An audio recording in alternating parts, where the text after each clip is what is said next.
Hey fam, welcome back to Muse Be Well. I am Taylor Chanel. And I'm Misha, Battiste. And this is your lovely space for heart-centered reflection, real-life commentary, and practical tools to help you show up for yourself. Y'all, guess what?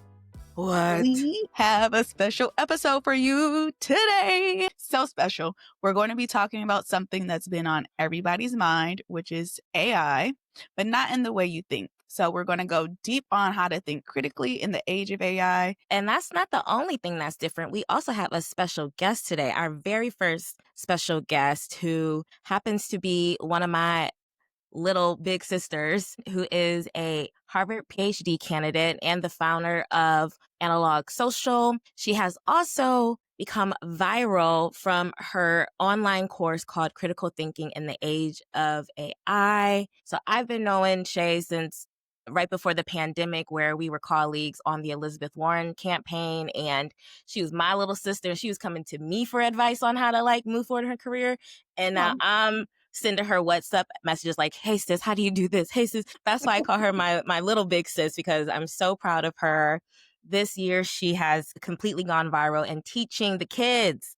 She is teaching the kids on how to continue to think critically and hold on to our own intelligence during this time of AI. So we're going to be able to pick her brain a little bit, and I hope you guys get some goodies from that. Listen, I'm ready for the conversation. Me too. But to add on to what Misha has said, Shae is a humanist in tech spaces, advocating for us, the creatives, the thinkers, the storytellers, to have a seat at the table in conversations about AI. And honestly, after this conversation, you'll understand why that matters so much. You can tell I'm a little overzealous about this conversation. I'm like, because I've been respectful of her newfound busyness with her audience. So I'm like holding back on bothering her too much. So now this is my moment to be like, all right, now tell me. Give me all the juicy details. Give me the details.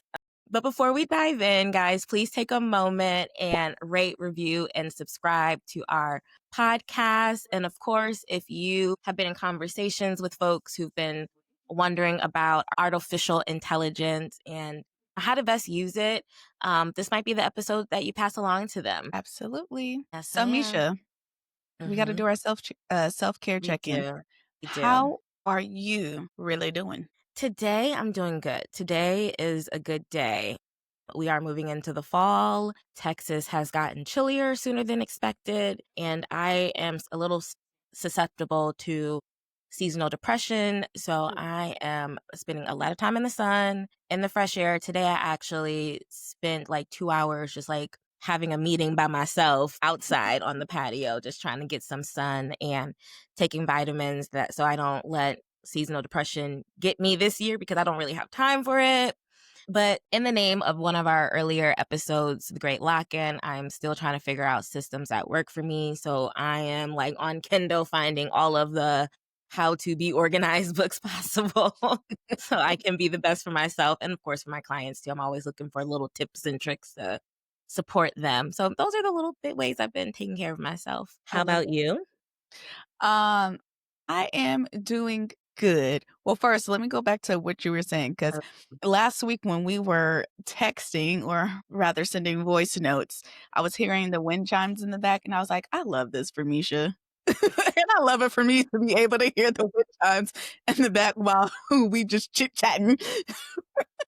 And I don't even notice them. And when Angeline, our friend of the pod, came and visited me, we went outside. She's like, oh, those are the chimes that I always hear. And I'm like, oh, y'all hear the chimes. So I'm glad that they're a helpful accompaniment to our phone conversations. We send a lot of voice memos to each other. So yeah. Yes. Okay. But I'm doing good. Actually, I'm doing really good. I will say I feel slightly overwhelmed, but in a good way. First, last week was really good. I was very productive. I've been working on some stuff for Clay Studios. So you'll be seeing what I have been working on. Oh, I'll be on the lookout for that. But then this past weekend was really, really fun. As some people may know, my birthday is tomorrow, which is the 4th.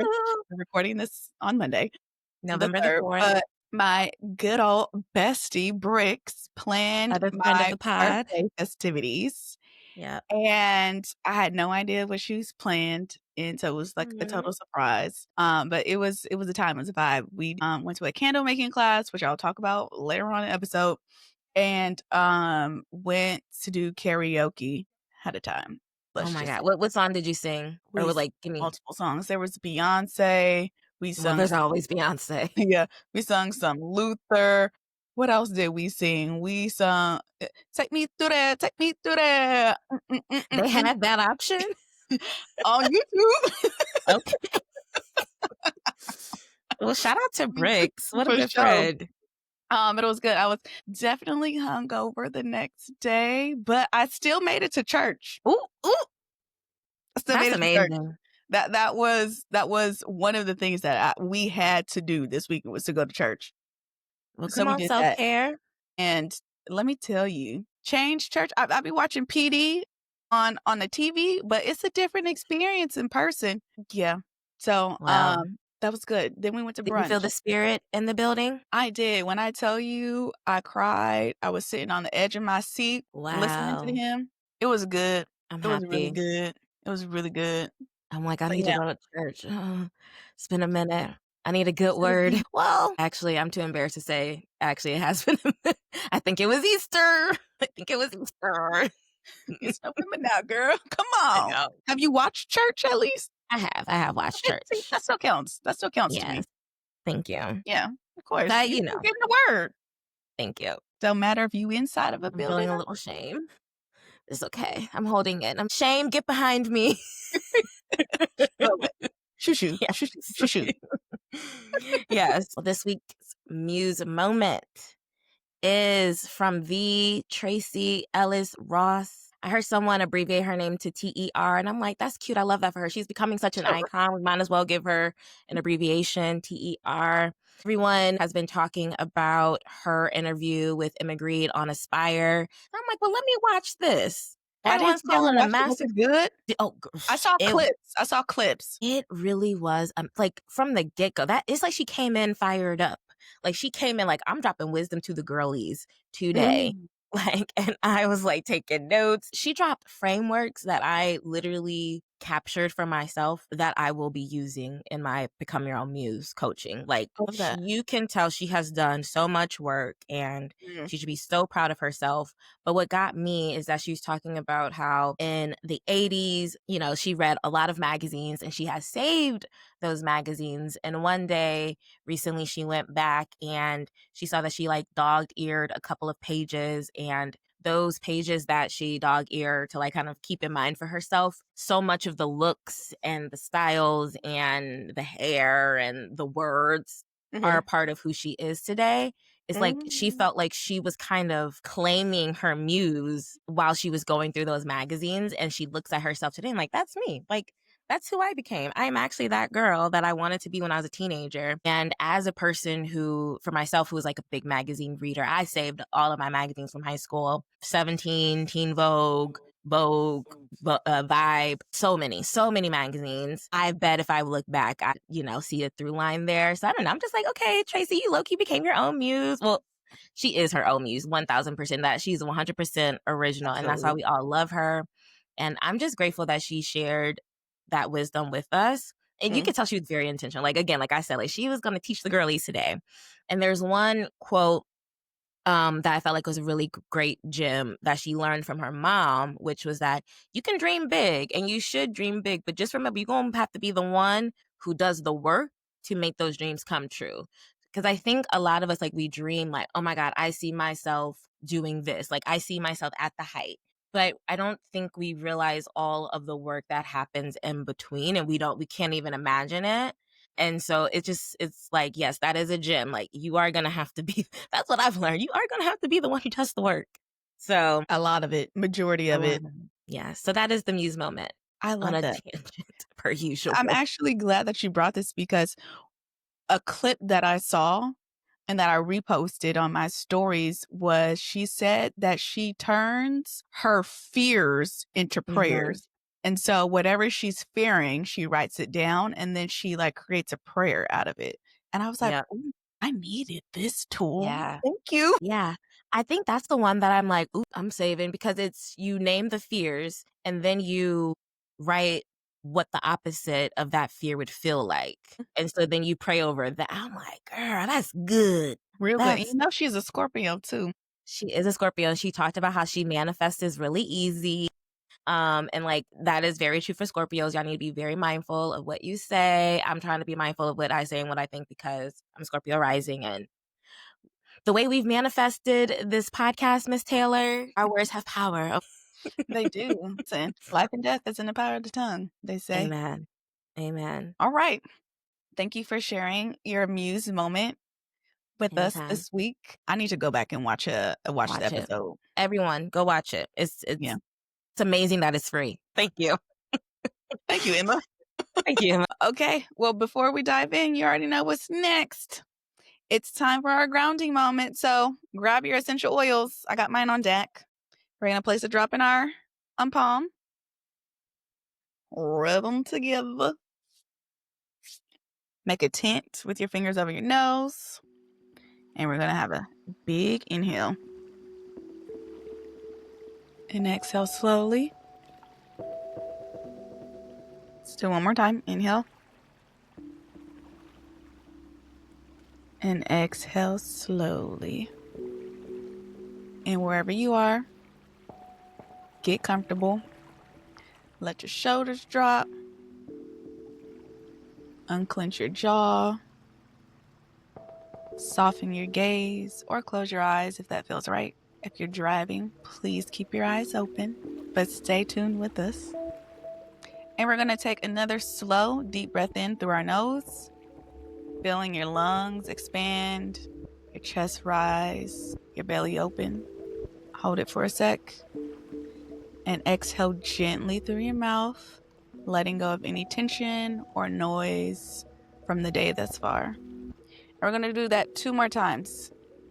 Breathe in, and as you're breathing in, take in clarity.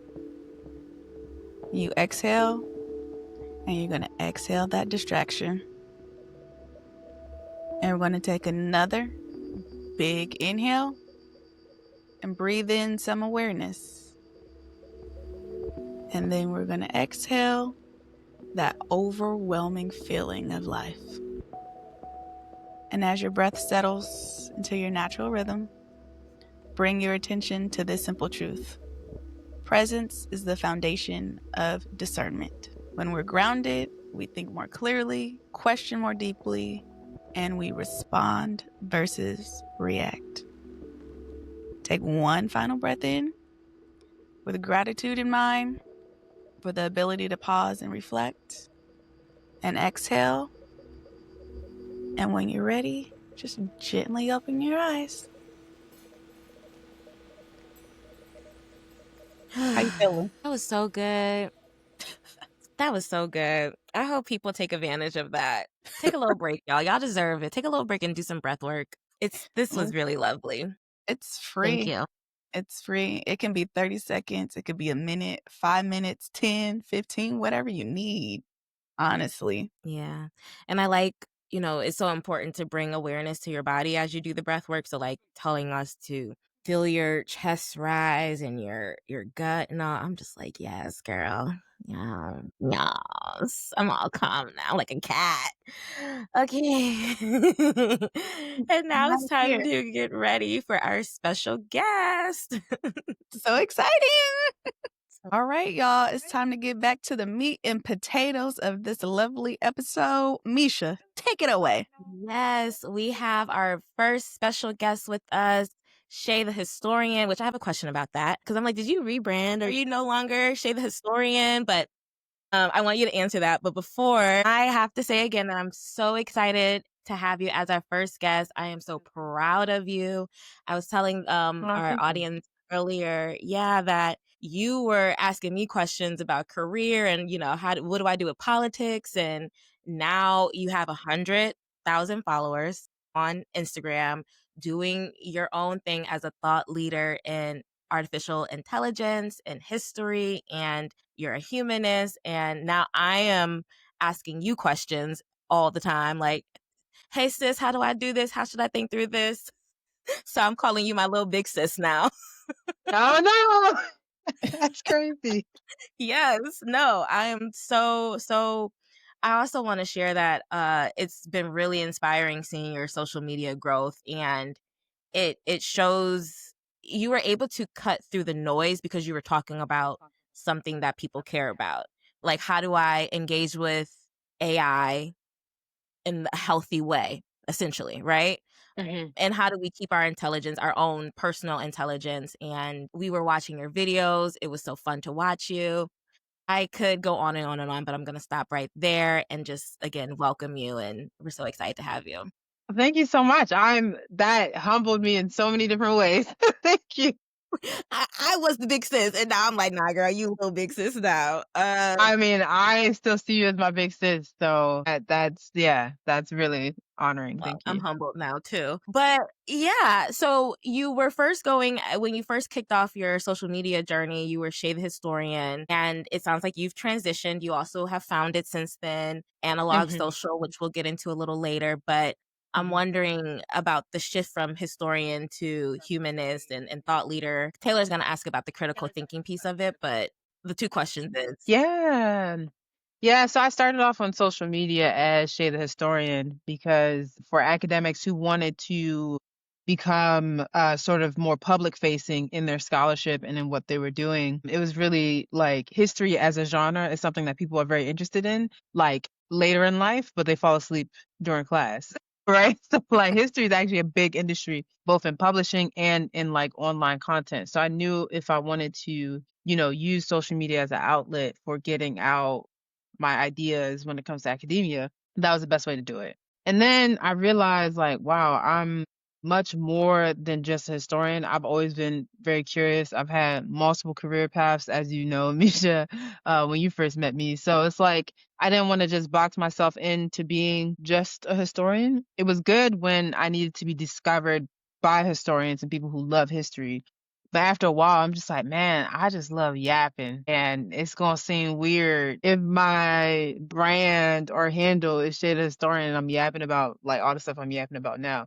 So then I realized, mm, like, nah, I just want to be myself. Like, you know what I mean? yeah. And it's so funny because one of my really, really good friends actually gave me, I mean, he didn't give me my name. He gave me like the reason why I like changed my handle to I am Shae O. When we first met in grad school, he would always be like, Shae O, like Jackie O, because he's like, Jackie O was just such an iconic, like, public name, stage name for Jackie Kennedy. Well, obviously after she, got remarried. So that's why he always Yeah. called me like Shae O, like, So I was like, yeah, I mean, that's me. I'm just Shae O. So then I changed my handle just so I could have more Yeah. range in what I could talk about. I love that. It's like you reclaimed your name in a way. Like, I'm just gonna be Yeah. myself. I'm not gonna like put myself in any little bucket. I'm just gonna be Shay. You're gonna get what Shay gives you. I Period. Yeah, love that. exactly. Yeah. Yeah. I love that too. Okay. So I checked out some of your videos and I just love your personality. You are a goofy girl just like Misha. And I was like, I see why y'all friends. But so you're a historian and a humanist, a PhD candidate at Harvard. Come on, girl. And and you created your critical thinking in the age of AI course, a Mhm. series on YouTube before the topic became this massive trend on social media. What was Yeah. the catalyst that jump started your focus on this topic of critical thinking specifically? Yeah, so ChatGPT was released when I was a teaching fellow at Harvard, and I saw its impact immediately in the classroom. Because back then, I mean, ChatGPT has advanced quite, quickly, but back then the responses still said, and this was generated by ChatGPT. So, some students were a little lazy. So, they would have like this was generated by ChatGPT. And as someone who's always loved education, always loved being in discussion with people. I was leading a discussion section and I asked them like, all right, like, have you guys been playing around with ChatGPT? Like, no judgment. I'm not gonna tell the head professor, nothing like that. Um, and they said they were. And I was like, okay, great. Like, no shame in that. Like, that's a starting point. Let's actually sit down, understand this technology. What is it really good at? What is it really bad at? And think about your long-term goals. Because at the end of the day, I don't really care about the end product, which is the essay or the assignment or whatever. I care about seeing you grow as a scholar and seeing you grow as a thinker. So when I was completing my teaching certificate, we had to create like different syllabi to like, practice being a professor and like being on the job market and stuff like that. So I started developing this course called Critical Thinking in the Age of AI, which is like how do we help people retain their humanistic skills, critical inquiry, all the things that make human beings like unique and different and special. How do we preserve that as AI increasingly spreads? And I'm not teaching this upcoming year, but I love teaching because I really need to focus on my dissertation. So I was like, like, let me just like, put my little iPhone up on a little, a tripod or whatever I had. I think I had a book stand back then. Let me record some videos. And as I say, the rest is history. 100,000 followers later is what It's history is wild. looking and growing. It's probably grown since then, since I last checked. For people who Mm. might not be aware of what humanist means, can you define that for us? Yeah, so humanism is something that has been around for quite a while, and there's different variants of it. But the way I use it is people who study, engage, and participate in the humanities, which is like philosophy, history, basically the study of what it means to be human. And it's an official discipline within most universities. So you'll have like the arts discipline, the social science discipline or division, humanities division, and then you'll have like other like departments underneath that. So a humanist is someone, there's so many different variations, but I'm talking about the actual study of the humanities because when you look at the way that people talk about AI in the job market, it's always like the STEM majors are going to do great. The STEM majors are going to like rule all of us. And it's like, nah, like I know some humanities grads that's going to do pretty well actually in the AI economy. So that's the kind of language I'm pushing back on when I say humanist. Yeah, you have become such an advocate for the arts and humanities, and I've taken like I don't know, I've taken a lot of the advice that you've given with reading and reading consciously Oh, good. because Yeah. I think you might have mentioned this before, and I don't want to go on a tangent, but I don't know if it was you or someone else that like there's going to be a split from people who don't read and aren't engaged with new information and just kind of like sticking to social media and what they see on television, and the people who continue to study and research and grow their own personal philosophy. There's going to be a Mhm. split from that. Can you speak to that a little bit? Yeah, so I call it like there's going to be like a great divergence that's happening Mm. in Mm. society between thinking people is what I call them and unthinking people. So Mm. there was this really great book that came out, I want to say 25, maybe, I mean, it was a long time ago called Amusing Ourselves to Death. And it was basically talking about the advent of the television industry and how it's going to numb us and we're not going to be able to, enjoy leisure and like other pleasantries in life because our eyes are going to be stuck to like a screen. And the same can potentially, I mean, I don't want to speak prophetically negatively, but I'm just talking about general trends that people will also offload critical thinking capabilities to a machine, so much so that you no longer form your own opinions. You don't have the information and knowledge to actually obtain wisdom down the line. You don't have the ability to question things. That's why, critical thinking is much bigger than AI. If you just accept everything that's said to you, um, then that's very risky both as an individual and as society. You should always question everything and, have those capabilities. And then there's people who's gonna, keep on thinking and be, successful in life. So I'm just worried about the numbing of the human mind because we've offloaded so much to machines and have trusted it so much that we just don't end up creating anything new again. And then you just become stagnant. So while everybody else is growing, growing, growing, you're just like stagnant. And then you basically turn into a machine. And that's what I'm most worried about. I don't want any, inadvertent dehumanization happening. Very, very timely conversation as Mhm. we dive deeper Yeah. into fascism. But I feel this is on this Yeah. topic, you talk about that we should bring back boredom. And I noticed before Hmm. you had mentioned that I'm never bored anymore. I vividly remember being bored Mm. at home in high school. And with the phone and social media and just I have everything to my disposal, even my Kindle. Like I am never bored. I'm always searching for entertainment. Yeah. And so I'm wondering why that might not be the best thing and why we should bring back boredom. Yeah, I mean, I think boredom is critical to innovation and creativity. So I'm very intentional about having moments in my day, which I know it sounds weird, but like I just stare at the wall for like 5 to 10 minutes, right? because it gives me an ability to have my mind be at rest from all the input. There's so much input that our body picks up, sensory, emotional, spiritual. There's so much input that it's constantly processing, and you need to give it time to actually digest it. So imagine if you're constantly chewing, chewing, chewing, chewing, and you never just sitting there digesting. You know what I mean? You're gonna make yourself sick, So it's the same thing mentally. You need to put your mind at rest. And when I was a kid, obviously it was the coming advent of technology, but I still remember having a flip phone. I still remember having, a level of inconvenience to my access to technology. So I was a huge daydreamer. All my creativity, all my ideas, the reason why I consider myself such a deep thinker is that I had like a part of my house growing up where I could just like it was not there's no technology, there was no Wi-Fi, there was nothing. I would just sit there and like think for like hours on end and then write or Yeah. whatever. So imagine how much more ideas and creativity and innovation can come out of just sitting with your own thoughts, which is scary. Hey, I ain't gonna hold you. Some people mind a little, hey, but Yeah. They you do say know, idle mind is a devil's playground, but yeah, you just don't have to be a exactly. devil. Just don't be the At the devil. same time, just double up, right? At the same time, you still need to, deal with your own self before other people have to deal with you. Yeah. That's No, I true. agree with I that. love that though, because I will sit down and I'll read a book and be lost in that book for hours upon hours. I will Yeah. back boredom. I'm doing it now. Yeah. But you're right because like for me with social media, like I'm constantly getting business advice and I'm saving it, I'm sharing it. Yeah. But I'm never Mhm. like I wonder if people ever implement all the advice that we are given on social media, right? Like we Probably do not. need to give our Mhm. yeah.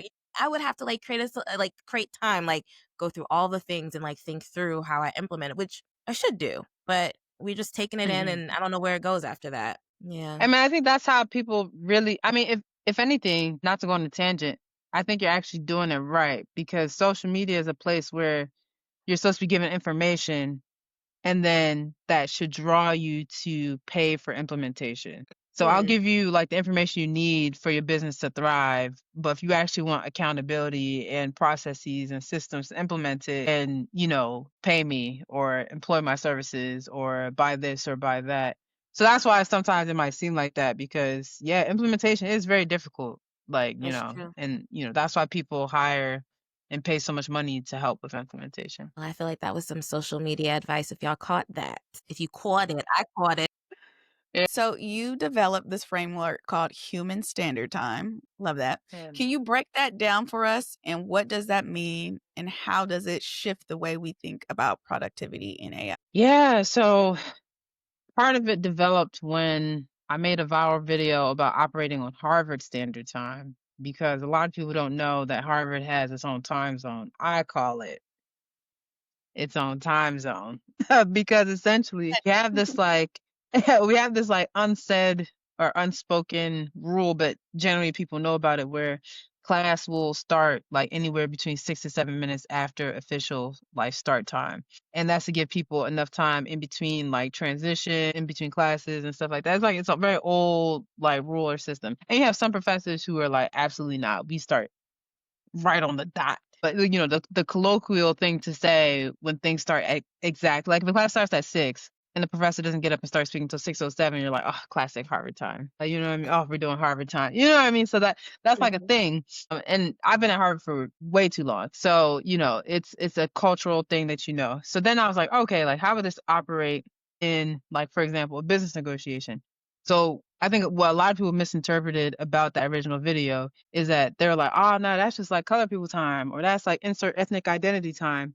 And it's like, nah, like what I'm talking about is the slight bending of normal time standards to work in your favor. So it's to say Mm, that, if a meeting starts at 6, you'll show up at 6:07 because 7 minutes for some people, depending on your industry, that's not a big deal. For other people, it's a big deal, but it's like moving and bending normalities to fit your goals and ambitions. So then mm.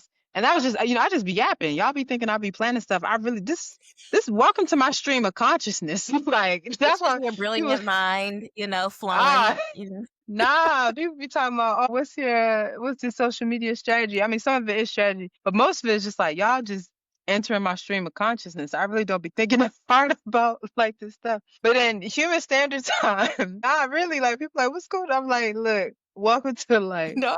hour 7 of whatever's flowing through my mind right now. And this is why boredom is good, so you can just have Exactly. a That's what I'm constant hearing. Like, because you give a it so much constant space for your stream. boredom, you're able to share all these theories that you have. Yeah. Yeah, just have the ideas flow. And then, so a lot of people started asking me for like productivity stuff because I founded Analog Social. I'm working on my PhD, and for some reason, I still have time for social media, right? So they're like, how do you like stay productive in the midst of all that? And I was like, it's all about finding your own specific human standard time because what's happening right now Mhm. is that technology is accelerating the pace of business, education, every single industry. You feel like you have to do it now, now, now, move fast and break things. And what I'm saying is like, actually, there's a specific pace of movement that will be optimal for what you want to achieve. So something like Analog Social is not a tech company, it's a people company. So you telling me to move fast and break things and iterate at two different, speeds and to use AI to maximize this. And it's like, nah, I'm building a people company. So actually I need to spend 4 to 5 months just building enough trust and credibility with my audience before I ever sell them a single thing. And to the average person that's like, nah, like, don't y'all got bills to pay? And it's like, yeah, we want to hire people, we want to scale up at the same time with what we have in mind long term and building a business, not just for this economy, but for the next economy. We have to move at a different pace. It's not just about like, working on, one project for 3 months. It's like, no, figure out the time zone you want your business to exist in, you want your life to exist in, you want your relationships to exist in. Like, for example, when people contact me and I have a meeting, and I always say, look, I have a different rhythm of communication than most people. I always give them a heads up. So you emailing me now and you talking about let's circle back. My definition of circle back it's gonna be different from your definition of circle back. So heads up, right? Because I've developed my own rhythm of communication to make sure that Mm, I'm always fully 100% with somebody when I'm communicating with them. So it's yes. stuff like that. Like just figure out your time zone that is optimal for what you want to achieve. And that time zone can change. Like it's different. I'm a historian at the end of the day. People have seen and experienced time so differently. So that's why I call it Mm, human standard time because it's like humans are diverse. So they experience things. For example, somebody was asking me, why do I use the word seasons to describe my life? And it's like, well, I see my life in seasons. Other people, see their lives in terms of moon cycles. Other people see their lives in terms of like their industries that they work in, where it's like, okay, the fiscal year is from, July until the next July, so that's why I'm like, you just figure out what is your optimal way of moving throughout the world and just plan your life according to that. yeah. I So love many that. Can I gems. just say you just preach a sermon right now? And I It's feel so like many you gems. so I many hope you gems. caught it. Like, no, no, no. I kid you not, because for my own little selfish reason right now. But like you just gave me some keys that I needed to unlock this door Oh of like wow. getting out of my own way. And Oh wow. I'm like, Yeah. but it reminded me of like something my therapist told me, just of like define how you want to really truly live your life, and who gives a fuck, Mm, excuse my language, but who cares what anybody else thinks, right? yeah. And I think Yeah. aligns to that with like, figure out how you want to operate your business. What do you want your life to look like? And from there, how do you just flow Yeah. into Yeah. This that? is very become your own muse coded, I have to say. This is very become Mm-hmm. your own muse coded and figure out what works for you. And something you also said that I really resonated with as a business owner, like when it comes to the speed in which AI can like help you. Like I can go to AI right now, upload my entire framework for Become Your Own Muse, and then have them create a module for me for the Muse Mm-hmm. Intensive, which is coming out next year. And I have done that. I'm like, here's everything, create a thing for me, but Yeah. something, and so like I could launch this next month, right? Like all I gotta do is now Yeah. just put Yeah. together work. But for me, I'm like, no, I really want to be intentional and involved in the creation of my modules and my Yeah. framework and how I use my language. If not, I'm not gonna feel confident in selling it. So Yeah. even though I have like AI's got it all ready for me, I'm taking a step back and being Mm-hmm. like, all right, no, let's figure out how Misha can Mhm. create Mm-hmm. modules and how Misha can develop a program for the Muse Intensive. It's a back and forth though. It's such a easy way to just like ease into like Yeah. Mhm. I mean, one thing I would say is, for example, as I've been building Analog Social, I'm very intentional about speaking to our newsletter subscribers, and I try to read every single response that we get to a newsletter whether it's a comment, whether it's like an actual like response to the email, because there's a lot of people who don't actually use the Substack app, so they get it as an email. And it's so important, and this is why we always have polls and stuff at the bottom of our newsletter to understand what people actually want and what they need. So even from changing our language from like, check your phone away, it's the devil. Like, sounding like an old school preacher. Like, y'all need to get off your phones. Instead, I listen to my community and they're like, actually, I really need my phone to run my business. Like, you know what I mean? I really just need help finding the balance between being online and offline. And we changed our language. Other people need their phones for accessibility reasons. Like, you know what I mean? So it's recognizing that these phones can be tools if we allow them to, but we have to be careful to make sure that they're not our masters. Everything is about moderation and self-control at the end of the day. So most people would have been like, nah, Shae, like just accelerate analog social, do this, do that. And it's like, nah, they're my community. They'll tell me what they want from this business. And it's up to me to listen to them and say, like, okay, this is what we're gonna do. So yeah, just take confidence in that, because at the end of the day, because AI can produce so much, it's better for you to create a course and program that resonates with the people you're trying to help. So the reason why people love opening the analog social newsletters is like, dang, like Shae be speaking my mind, because it's like, yeah, I read your email response, I read your comments, I know what's on your mind. You know what I mean? I know the issues you guys are dealing with. I know what's worrisome, what's keeping you up at night, and I'm speaking to that. AI can't do that for me because it's not reading what I'm reading. It's not talking to the people I'm talking to. Yeah. We were gonna ask this later on in our interview, but I figured this is a good point to have ask you, like, tell us about analog social and the purpose behind it and how people can utilize it. Yeah, I mean, analog social was born out of burnout. It got to the point where I was just really ready to just drop out my program, if I'm being honest with you. I was very isolated, because at that point I was living off campus, and I just wanted to be around really smart people that were not in academia. God forgive me. I was just, it's a real bubble that you're in, when you're in academia, and sometimes things can just become so highbrow that you lose your sense of self. You're just no longer grounded, right? So I want to create a space for people to just think, going back to the whole idea of boredom, because I was sort of at an impasse with my dissertation. So then I called up a few strangers, and I was like, not strangers, I had met them at an event, like I think a month or two prior. Sorry, I don't think I'm just running up you on the street.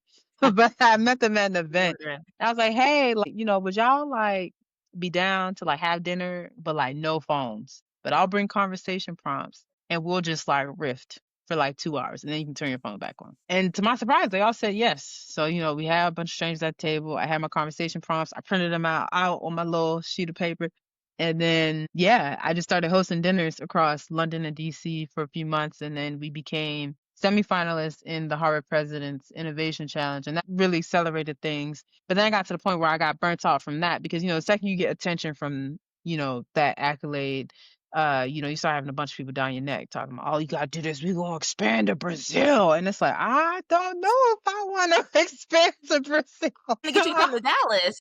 Yeah, I was just like, oh, y'all really trying to, take me to Mars here. And I said, hey, we a people company. We not a tech company. You can't scale us like software. So then, for us, it's just been about actually listening to our newsletter subscribers. And now we're shifting more towards being a media and wellness venture, where we're providing content and community to help you re-engage with the people right around you. Because one thing that I have found, I actually meant to make a video about this, and I will eventually, because we just celebrated our 1-year anniversary. Some of the lessons I learned from building analog social is that community is costly. Community is probably one of the most costly things you can build or engage in.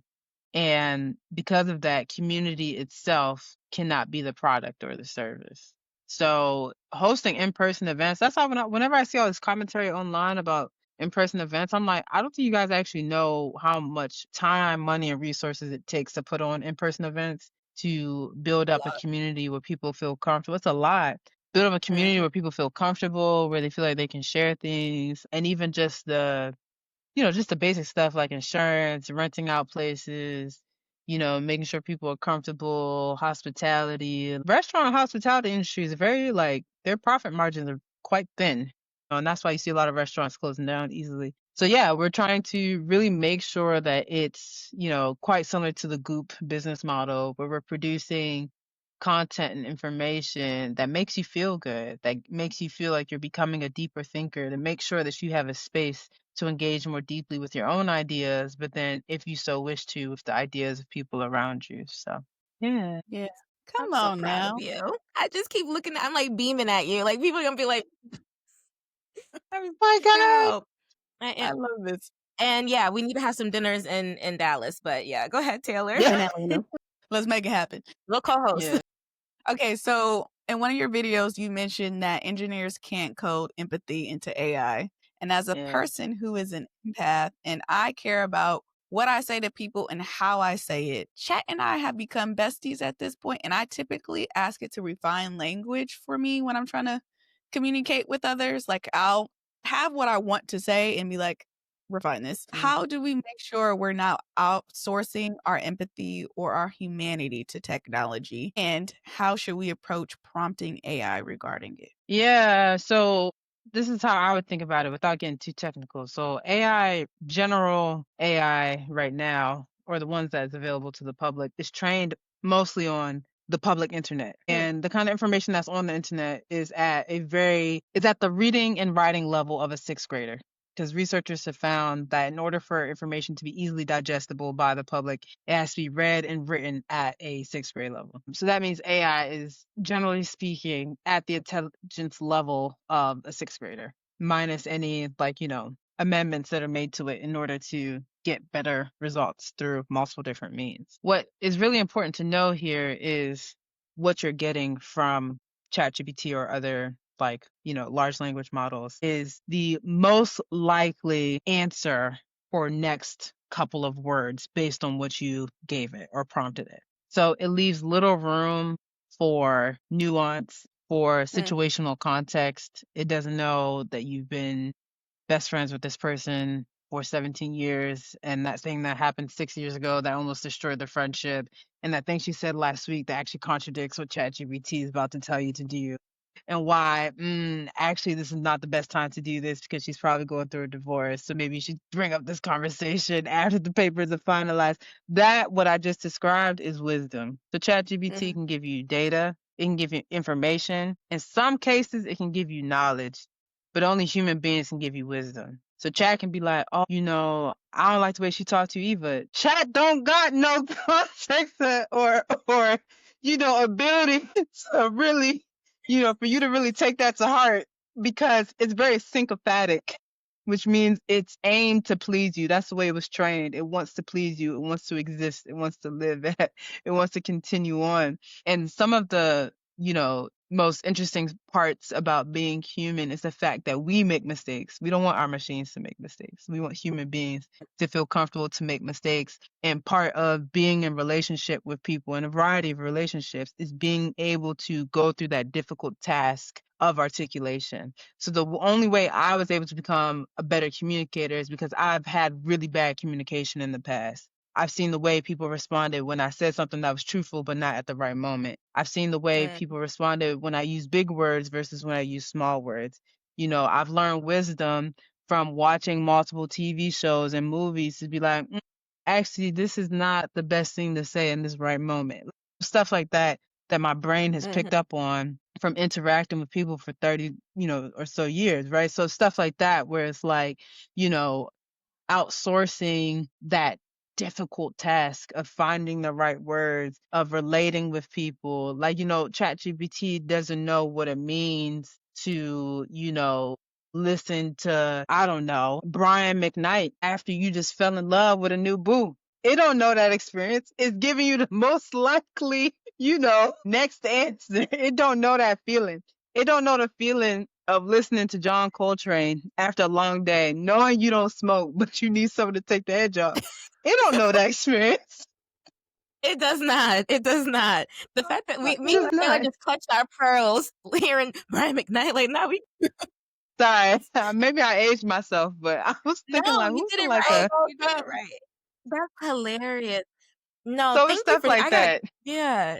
I got goosebumps with you really breaking down the idea that like AI does not have the wisdom that we have. What it does have is information, right? Like it has years and years and centuries of research from therapists. And so like they're advising you through those lenses. But again, they don't like they're what a therapist again does have is the context that you have given them over your sessions and their own experience. So thank you, friend. Like that was tea. Yeah. That was tea. Yeah. I mean, one thing I always say too, just the last thing on this question, because I think it's a really Mhm. important question, is that you always, not just when it comes to AI, but just in life, you always need to allow room and space for anomalies. Because once again, these machines are like really sophisticated, predictive machines. They're really good at, for example, math problems for the most part, and things that are defined and have restraints like chess. Like AI loves chess because there's only but so many different moves, there's only but so many different ways to win, and it does it really good. But human beings are some of the most complex creatures on earth. And no matter how much data you have on a human being, they will always surprise you. For example, when we got the Lemonade album, I ain't gonna hold you. I said Beyonce getting cheated on. Did not know what was about to happen to the rest of us because that took me by surprise. I said, You just we got a designed whole yourself to album. like, if it can happen to her, it will probably happen to me. You just designed yourself. I was looking at everybody sideways after that. I said, look, Would you that's cheat on a Beyonce? Like, shock. yeah. Yeah, exactly. Stuff Yeah. like that. I mean, human beings Yeah. are complex. Like, I'm still psychoanalyzing that one because I don't know how you bag somebody like Beyonce and you gonna sit up in here and just be looking like a Play with dud. Becky. That's madness. Yeah, Well, that's how we got 444. That'll answer some questions for you, exactly. maybe. That, But again, AI certainly did not write that album. They would not have the range to yeah, write that album. So you're exactly. absolutely right. Oh, gosh. Speaking of how AI predicts, you made that distinction that it predicts and that it does not think.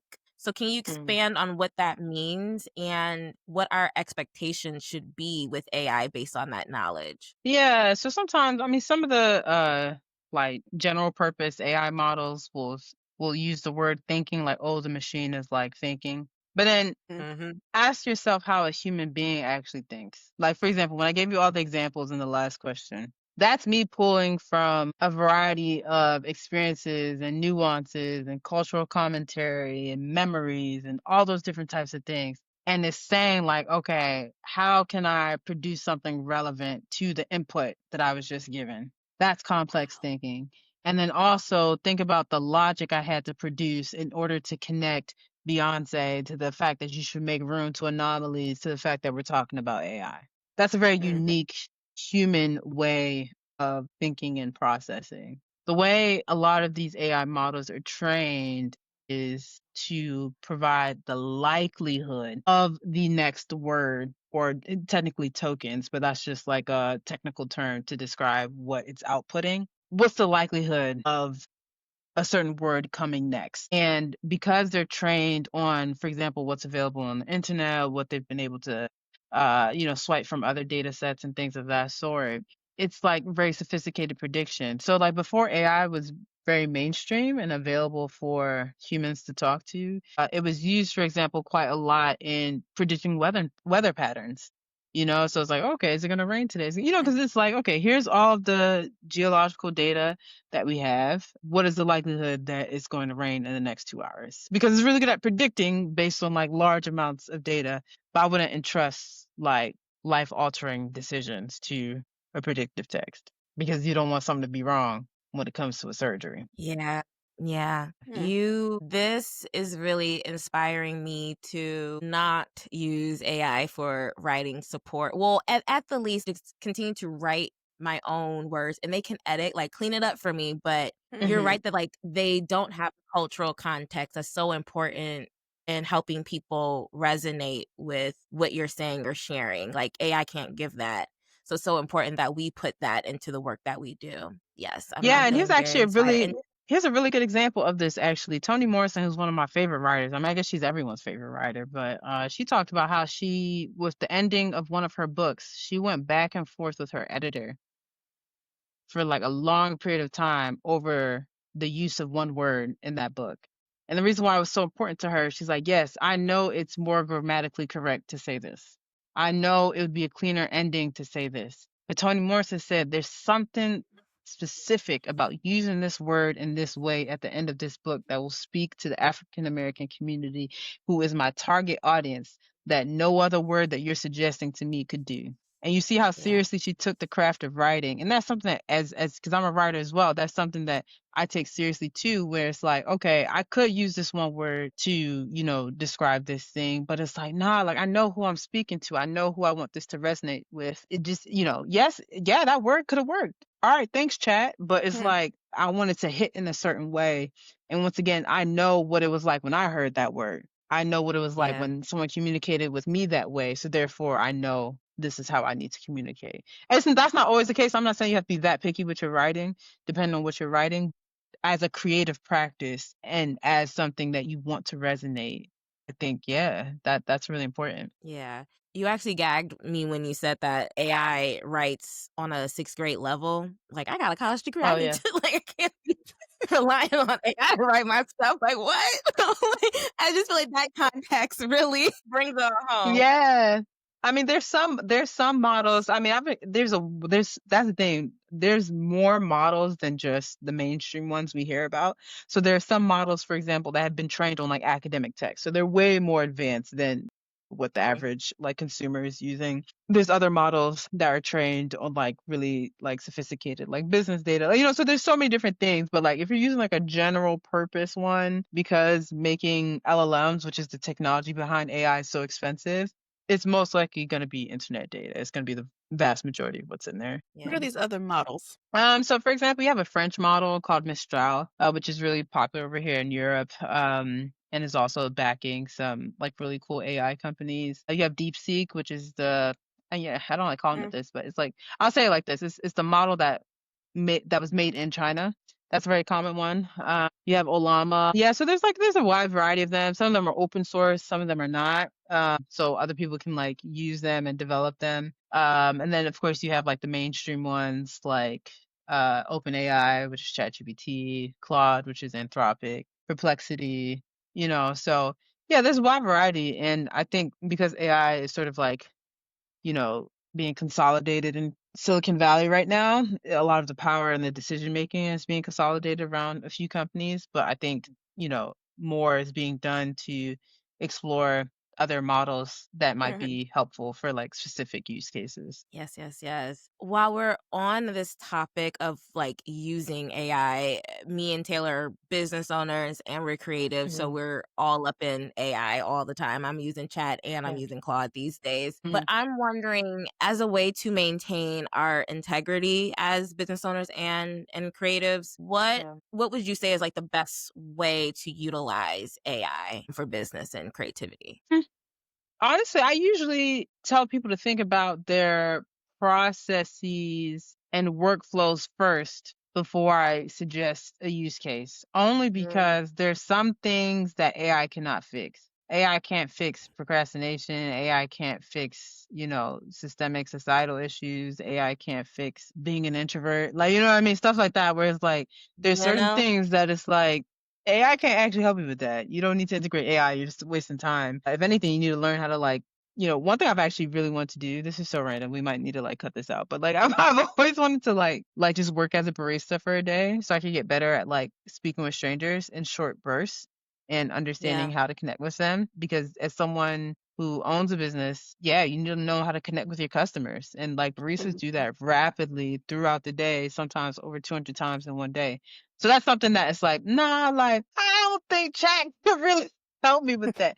So I always tell Yep. people before you integrate any form of technology, because I don't want it to seem like I'm always picking on AI companies or anything like that. But before you integrate any form of technology, I would always write down every single action or task that you do throughout the day and then put them into 4 categories. So it's either things that you can just get rid of right away, like you don't actually need to be doing that, things that you can delegate to like an actual human being, like an expert or whoever you need it to be, things that you Mhm. can delegate to AI, and the things that you enjoy doing or you absolutely have to do, right? So once you delegate and put all those different things that you do on a consistent basis into those 4 categories, then you can determine like, okay, which tool is the best for automating this workflow? Because there's a like AI is such a big term to it's like an umbrella term for a lot of different processes and technologies and things of that sort. So sometimes when people hear AI, they're like, Integration. "Oh my gosh, ChatGPT," and it's like, yeah, it's like, nah, there's like AI has been used in so many AI has been around for like at least the 1950s. You know what I mean? So it's just been integrated in our workflow. So that's how I usually ask people to like go about it instead of like saying here's like a specific use case. Because if it comes out of a natural like, okay, wow, do I actually need this? Do I need to fix this process? Like, then you'll use it more wisely and with less friction. Because that's the problem that's happening in businesses right now, is that because AI is so hyped right now, they're like, oh my gosh, we got to integrate it, we got to integrate it, we got to integrate it. And I always say, nah, like figure out what your workers are doing right now. Do they Mhm. actually need it? Like, you know what I mean? Like, what's the benefit if this process is like sped up? How is it going to impact other business processes? That's very true. That's helpful. Thank you for that. I feel like a lot of us are navigating this world of artificial intelligence without a roadmap, so that Yeah. is very helpful. This is why we Um, got Muse Be Well, help them figure it out. Hey, and on social. Okay. And analog that's what social. we're here for. Can you tell us what you're reading right now that I can add to my reading list? And what books or resources would you recommend for people who want to think more critically about AI and technology or just in general? Yeah. Okay. So I can tell you the book I'm reading right now. Okay. So it's called Range: Why Generalists Mm. Triumph in a Specialized World by David Epstein. So this is how I think about reading. There's three different types of reading that people should be doing. There's reading for information. So that's in my case, reading for my dissertation, reading for about AI and all these different type of stuff. And then there's reading for pleasure. So, in my case, that would be fiction, literary magazines, um, psychoanalyzing Love is Blind contestants on Substack. Like, like things that are just like, I I got just you, want to do girl. this. Yeah, exactly. Just want to like, do this for leisure and fun. And then the third category is reading for refinement. So these are like self-help books or reading things you disagree with. So things that just really sharpen your mind and stretch you a bit. So the way that's sort of divvied up right now for me is that I'm about like 70% reading for information, 20% reading for pleasure, and 10% reading for refinement. And that will shift in different seasons of life and like things of that sort. But I have like I'll send it to you guys. I have over like 14 curated reading lists that people can pick from when it comes to AI, when it comes to critical thinking, when it comes to rest, when it comes to relationships with technology, whether it comes to memoirs and biographies. I'm nosy, so I love a good memoir or biography. Me That's too. reading for pleasure. I'm Yeah, be that's reading sending for you pleasure. suggestions. Yeah, exactly. Oh my gosh, I'll be forgetting. Yeah, like for me, that's reading for pleasure because I'm just like, no matter how much you love a person or look up to a person, when you read their memoir or biography and you figure out what they went through when they was 32 and nobody knew their name and they was just, in Mm, the backwoods of Maine trying to figure out life, that's when I'm like, yeah, that's what I want to read about. You know what I mean? Sometimes I'm yeah. tired of these like overnight success stories and want to know like how do people, and this is part of building wisdom, like how do people navigate this similar season of life and still end up okay. Mhm. That's encouraging. Yeah. I agree. I Um, agree. Yeah. Well, Shae, this has been such a fruitful conversation. Before we wrap up, how can we mm, stay in touch with you? How can folks get involved with Analog Social? How do we stay in your world? Yeah, well, my stream of consciousness, streams for free on Threads and Substack nodes. I'm on Substack. Sorry, I don't know what's wrong with you. I'm on Substack. It's just my name, Shae Omonijo. On Meta platforms and other platforms. It's I am Shae O. But I always recommend people to just subscribe to my newsletter because that's where I do like all the deep dives and like analyzing and stuff like that. But yeah, Analog Social is at analog_social on Instagram and Threads. And then, yeah, we're most active on Substack, which is that newsletter, which is analogsocial.substack.com. And yeah, I'm going to keep yapping till they turn the lights off. That's how I say it. And you should. you And prob- you should. My humanist sister teaching us all the things. Yeah. Thank you so much for being with her.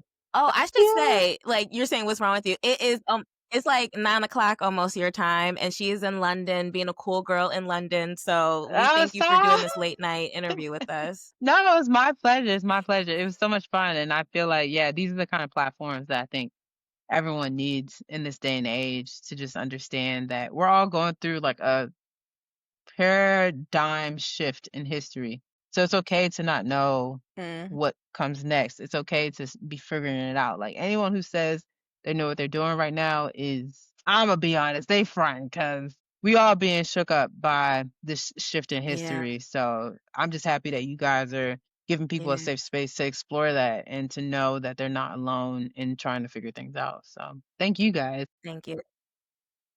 Thank It's you. becoming a little bit of an unfortunate mantra for me when I'm telling myself, I do not know what I'm doing. I'm telling Oh, myself that often throughout the day. I do not know what I'm doing. So it's literally, true. I can't remember who I was Figure it out. talking to, I think this past weekend, where I was like, now more than ever, people should be exploring every part of themselves. That's why whenever I share stuff about AI, I'm actually very optimistic because while this is a tough time, this is also the time for Renaissance people to really just be themselves, to be multi-passionate, to be multi-hyphenate. Like, even what I said about the coffee shop, it's like a Harvard PhD candidate gonna sit up here and serve coffee. Actually, yes.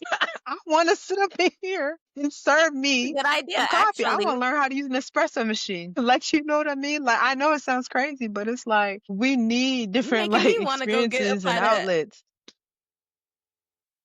Yeah, you're right. You're right.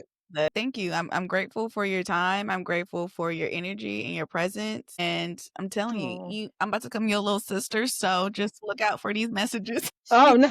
not to share ages, but she's younger than us. She's a baby, Taylor. I am. Oh wow! Oh my No, no, gosh, no, that's no. crazy. Shay's the baby, Taylor. No, no, no, no. Shae is the If baby here. Not anything, well, you I'm the Baby. middle sister. I will take that. yeah, Shay's well, I don't wanna Shay's 30, I think you just turned 30. Yeah, I'm about to. I'm the middle. You're the Yeah. middle, yeah, she's our middle sister now. Okay. So I guess you gonna be Oh, my little big dang, that's sister. wild. Well, you know Dang, I what it thought I was a is? baby. My Dang. mom always said that I was born like a 40-year-old woman. So I think this makes all of us age mates. Sorry, I'm just saying anything, y'all. I'll Cut the take it. show. Somebody cut the mic. As the Cut oldest, the I'll take mic. it. We'll let you My go. gosh. Take care. Thank you so Yes, take much. care. Thank you so much. See you guys. I love that, y'all. We had our first guest, Misha. Oh my god, we did, and she was so brilliant. I had goosebumps many, many times, and we could have. I know we. This was about an hour. I could have gone longer. I could have gone longer, but I was like, Honestly. hold it back, hold it back. It's really good, really good. Guess what it's time for? Money, money, money, money. Money. Woo! Oh, we did it. I, Jumping into our next segment, which is recycling the dollar. If you are new here and this is your first time tuning in, here is a fun fact for you. The black buying power in 2025 is nearly $2 trillion, but the black dollar only circulates in our community for about 6 hours. In other communities, that same dollar lasts for weeks. So in the Jewish community, about 20 days, in the Asian community, about a month.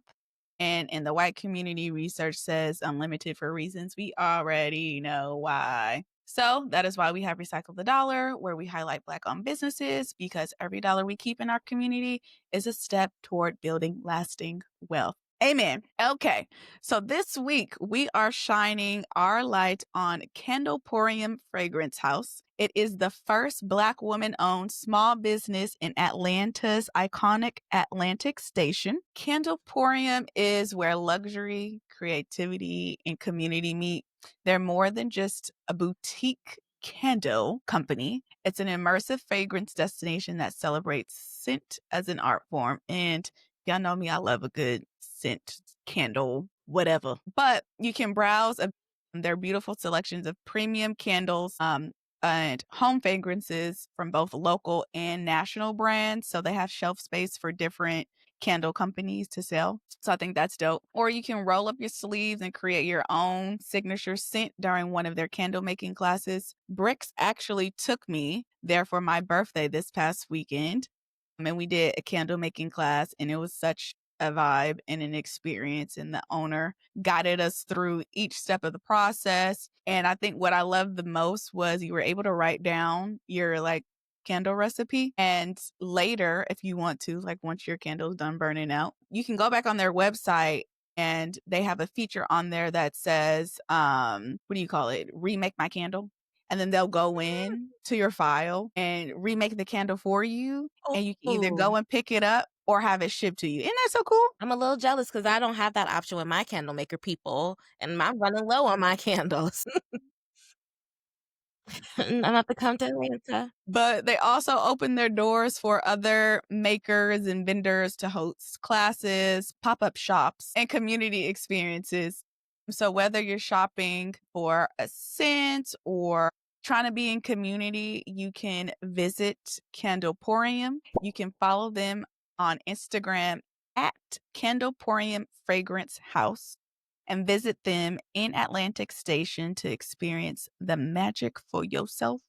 And as always, remember to recycle the dollar by supporting Black owned businesses. All right, y'all. It is now time for Be Well Prescriptions, your lovely dose of upliftment. And we're going to get into the affirmations for this week. So here we go. Number 1, I trust my human wisdom. My boredom is not wasted time, it is grounding. And the last one is I honor the pace of my mind, my heart, and my spirit. Say them out loud, write them down. When you repeat them more than once, you'll start to believe it. Amen, amen. And I'm going to give you guys just one journal prompt this time. And that is, how can I use AI as a tool without letting it replace my voice, my discernment, or my humanity? Mm. Okay. And again, if y'all want to follow Shae's work, you can find her at I am Shae O, and her name is spelled SHAE. You can find her on all platforms, and please check out her Critical Thinking in the Age of AI series on YouTube. I took notes, okay? It's free and it's powerful, and we should keep up with technology in that way. And definitely look into analog social if you're craving human connection in a world that's increasingly digital. Misha, you have anything that you want to put on for yourself? Yes, I released earlier, well, at towards the end of October, I released my reading list. And if you guys have not checked that out yet, I will have it included in our show notes again. Download it. And if you need, some time away from social media and AI, these books are a great list. It's a combination of memoirs and self-help and poetry, and it's a little bit of everything. So check it out. Check it out, y'all. Y'all make sure, if y'all have not yet wished Taelor happy birthday, please send her belated birthday messages on our social media at Muse Be Well, or hit her up on her social media channel at Taelor Chanel and wish her happy belated birthday. Okay, let's celebrate our girl. This My has been birthday Muse. tomorrow. It's My her birthday birthday. tomorrow. My birthday tomorrow. My birthday tomorrow. My birthday tomorrow. Hey, hey, hey, hey, hey, hey, hey. This has been Muse Be Well, where we remind you all to trust yourself, stay grounded, and be well. We will see you guys next time. Bye.